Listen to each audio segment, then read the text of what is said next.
ایک شخص تھا، وہ حضرت موسیٰ علیہ السلام کے پاس آیا اور کہا کہ آپ اللہ سے بات کر سکتے ہیں تو آپ میرا ایک سوال پوچھیں اللہ سے کہ میں پہلے بڑا نیک ہوا کرتا تھا، اب جو ہے نا میں گناہ بھی کرتا ہوں، تو اللہ سے پوچھو مجھے سزا کیوں نہیں دیتا، مجھے عذاب کیوں نہیں دیتا۔ حضرت موسیٰ علیہ السلام گئے، سوال پوچھا، واپس آئے، جواب ملا، تو انہوں نے پوچھا آپ نے پوچھا سوال؟ کہتے ہیں پوچھا، تو جواب کیا آیا؟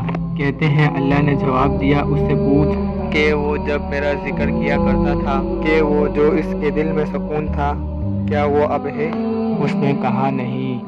کہتے ہیں کہ جس کے دل کو سکون نہیں ہے وہ عذاب میں ہی ہے، عذاب کی ایک شکل دل کی بے سکونی بھی ہے۔